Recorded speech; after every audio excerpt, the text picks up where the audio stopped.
I believe there is a better way of doing things in America, and I'm convinced that by working together we're going to be able to find it, and to do that in a very bipartisan way. And I yield to my friend, my colleague, physician, and Congressman Ron Paul. I thank the gentleman for yielding, and I want to express my appreciation for you getting this special order on this very important subject. Of course, a lot of people in this country are asking, what should we do about Afghanistan? It's a pretty important question. It might be one of the most important questions that we're asking right now. And yet, nobody seems to have an answer. But, you know, I think the difficulty in finding an answer comes sometimes from not having fully understood why we got there. I just can't imagine this debate that's going on within our government today, executive branch and the legislative branch, and with the people. Can you imagine this going on during the World War II? You know, how many troops should we have? What's our exit strategy? Who's our enemy? How are we going to impose democracy?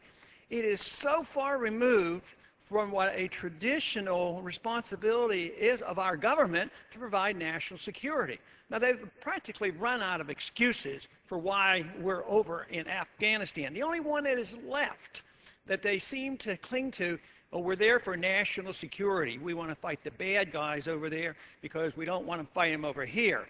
I'll talk a little bit about that later, but quite frankly, I think that's a fallacious argument and actually makes things a lot worse. But, you know, it just bewilders me about how we get trapped into these situations. And I believe that it's because we get ourselves involved too carelessly, too easily, and we don't follow the Constitution, because under the Constitution, you're supposed to declare the war, know who your enemy is, and know when you can declare victory and bring the troops home. And we did that up until through World War II. But since then, that hasn't been the case. But I recall a book I read in the 1980s written by Barbara Tuchman. And she wrote a book called The March of Folly. And she went back as far as Troy, all the way up through Vietnam, and took very special incidents of countries where they were almost obsessed or possessed with a policy, even though it was not in their interest. And the foolishness and the inability to change course. She died in 1989, but I keep thinking that if she had lived, she'd probably write a history of our recent years, another march of folly.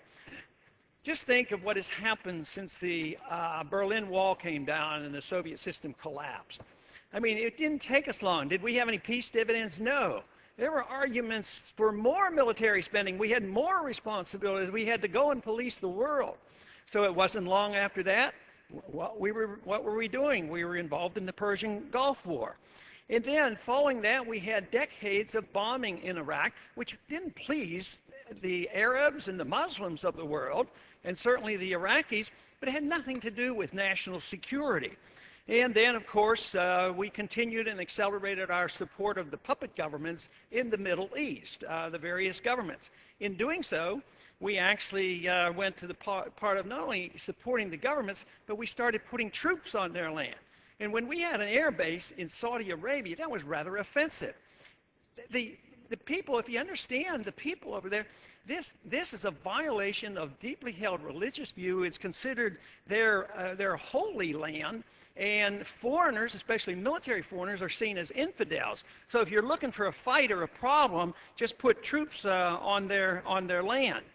But also, the policy that we've had in the Middle East, we have been perceived as being anti-Palestinian. This has not set well either. And since that time, of course, we haven't backed off one bit. We had the Persian Gulf War, and then we had 9/11, and we know that 9/11 changed everything. We had 15 individuals from Saudi Arabia, a few from Yemen, and a few from Egypt. But, this is an excuse that we have to go get the bad guys. So where are the bad guys? Well, Iraq, of course. Of course, they figured, well, we can't quite do that. Let's go into Afghanistan. Of course, not one single Afghani did anything to it. They said, oh, no, well, the Al-Qaeda visited there. But, you know, I just can't quite accept the fact that the individuals that were flying those airplanes got their training by going to these training camps in Afghanistan doing push-ups and being tough and strong. What did they do? Where was the planning? The planning was done in Spain, and they were accepted there on legal basis. They were done in Germany. They were accepted. As a matter of fact, they even came to this country with legal visas. And, I mean, they were accepted by the countries. And no, we said it's the Taliban, it's the people of Afghanistan, never questioning the fact that a few years back in 1989, when the Soviets were, wrecking the place, we were allied with the people who were friends of Osama bin Laden. And we were over there trying to, support him. So he then was a freedom fighter. And the hypocrisy of all this and the schizophrenia of it all, they were on again and off again. No wonder we get ourselves into these difficulties. And it doesn't seem to ever leave up. But the one assessment that was made after Vietnam, and I think it can apply here, is how do we get in and why do we get bogged down? And two individuals that were talking about this, East and West, Vietnam and the United States, they sort of came to the conclusion that we, the Americans, overestimated the ominous power of our military. We could conquer anybody and everybody. And we underestimated the tenacity of people who are defending their homeland. Sort of like we were defending our homeland in the Revolutionary War, and the invaders and the occupiers were the redcoats. There's a big difference, and you can overcome all kinds of obstacles. But we've never seen have learned that. And unless we do, I don't think we can solve our problems. But indeed, we have to realize that we are not the policemen of the world. We cannot nation build. And presidential candidates on both sides generally tell the people that's what they want. And the people say, keep my fingers crossed, hope it's true. But then once again, our policies continue down the road, and we never seem to have the energy to back off of this.